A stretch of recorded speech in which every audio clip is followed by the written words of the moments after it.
கர்த்தருக்கு ஸ்தோத்திரம். Israel Russia என்பவை நட்பு நாடுகள் தானே. பிறகு எப்படி உலகத்தின் கடைசி நாட்களில் நடக்க போகிற கோகு மாகோகு யுத்தத்தின் போது ரஷ்யா இஸ்ரேலுக்கு எதிராக யுத்தத்திற்கு போகும் என்கிற சந்தேகம் அநேகருக்கு இருக்கிறது.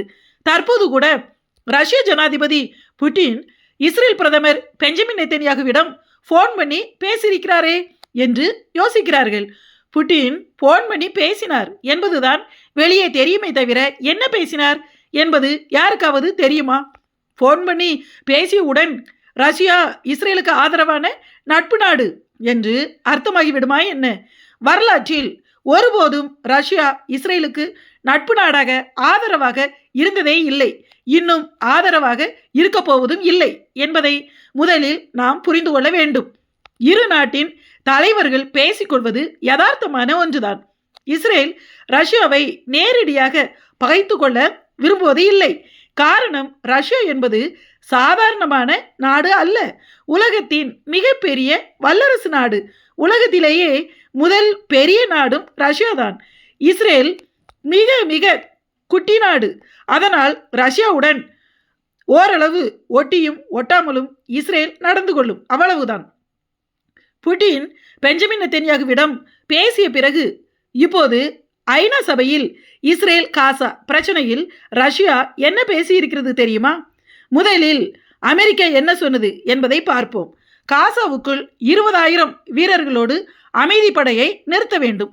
அந்த படை ஐநா கட்டுப்பாட்டில் இருக்கக்கூடாது. ஆனால் காசாவின் பாதுகாப்பு இஸ்ரேல் இராணுவத்தின் கட்டுப்பாட்டில்தான் இருக்க வேண்டும் என்று அமெரிக்கா கூறியது. ஆனால் ரஷ்யா என்ன கூறியது தெரியுமா? காசாவுக்குள் செல்லும் அமைதிப்படை ஐநா சபையின் கட்டுப்பாட்டில்தான் இருக்க வேண்டும் என்று கூறியது. அதாவது ஐநா சபை என்பது 100% காசா மற்றும் ஹமாஸ் தீவிரவாதிகளின் ஆதரவு என்பது உலகமறிந்த உண்மை. மேலும் காசாவின் எல்லையை ஒருபோதும் மாற்றி அமைக்கக்கூடாது. அங்குள்ள மக்கள் தொகை குறையக்கூடாது. உடனடியாக பாலஸ்தீன தனிநாட்டை உருவாக்க வேண்டும் என்று ரஷ்யா பேசியிருக்கிறது. ஆனால் அமெரிக்காவோ காசாவை 2ஆக பிரித்து இப்போது காசாவின் 58% நிலப்பகுதியில் இருக்கும் இஸ்ரேல் இராணுவம் அங்கேயே தான் இருக்கும், அந்த பகுதி இஸ்ரேலின் கட்டுப்பாட்டிற்கு வரும் என்று கூறிக்கொண்டிருக்கிறது. இப்போது பாருங்கள், புட்டின் இஸ்ரேலுக்கு ஆதரவாக போனில் பேசியிருப்பாரா? இந்த இஸ்ரேல் காசா யுத்தம் ஆரம்பித்த பிறகு ஹமாஸ் தலைவர்கள் எத்தனை முறை ரஷ்யாவுக்கு புட்டினை சந்திக்க போனார்கள் தெரியுமா? ரஷ்யா விஷயத்தில் இஸ்ரேல் 2 கண்களையும் திறந்து வைத்து கொண்டு தூங்குகிறது. அதாவது ரஷ்யா விஷயத்தில் இஸ்ரேல் 2 கண்களையும் திறந்து வைத்து கொண்டு தூங்குகிறது என்று ஒரு வரலாற்று ஆசிரியர் பேசியிருந்தார். ரஷ்யாவை பற்றி எல்லாமே இஸ்ரேலுக்கு தெரிந்திருந்தாலும் இஸ்ரேல் காணாதது போல் நடந்து கொண்டு இஸ்ரேல் மிக எச்சரிக்கையாக எல்லாவற்றையும் கவனித்து கொண்டிருக்கும், அவ்வளவுதான். காரணம், இஸ்ரேல் கடந்து வந்த பாதை அப்படிப்பட்டது.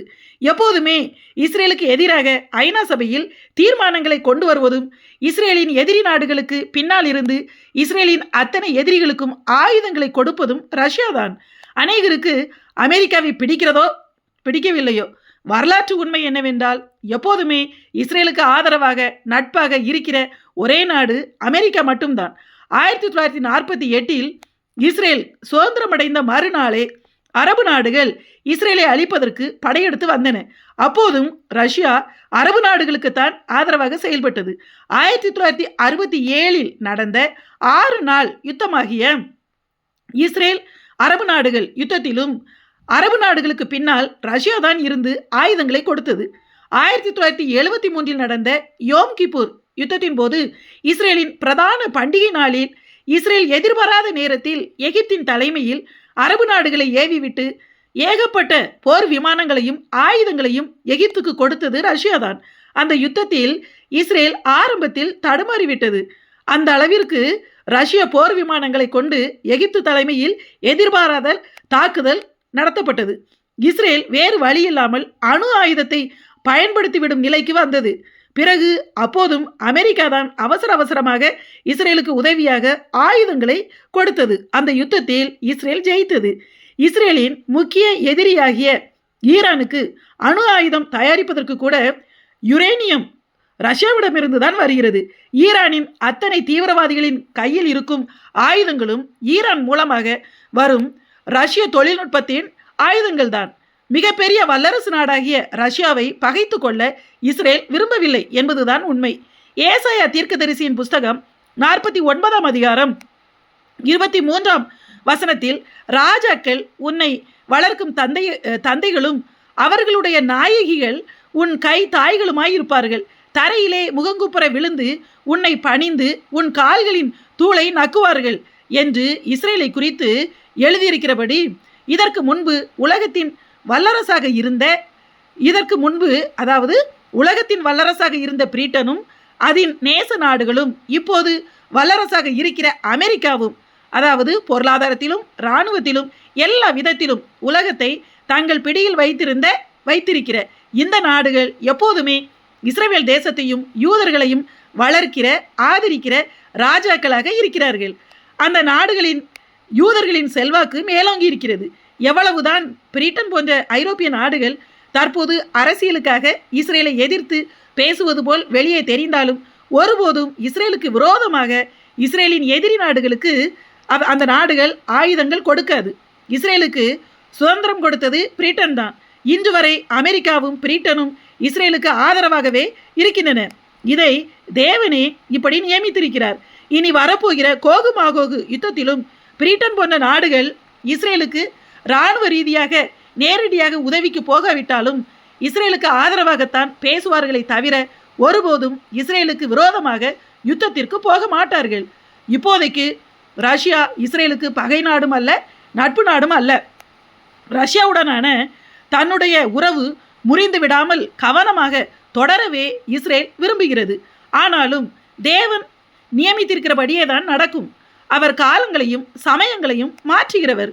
வானமும் பூமியும் ஒளிந்து போகும், ஆனால் தேவனாகிய கர்த்தரால் முன்னுரைக்கப்பட்ட எல்லாம் நிறைவேறியே தீரும். விரைவில் கோகு மாகோகு யுத்தமாகிய பெரிய யுத்தம் ஆரம்பிக்கும். ஏற்கனவே ஈரானும் ரஷ்யாவும் ஆயுத ஒப்பந்தங்கள் போட்டாகிவிட்டது. அரபு நாடுகள் இஸ்ரேல் பிரச்சனைக்கு எப்போதுமே ரஷ்யாவிடம்தான் முறையிடுகின்றன. மிக விரைவில் இஸ்ரேல் ஈரானை தாக்கும் என்று எதிர்பார்க்கப்படுகிறது.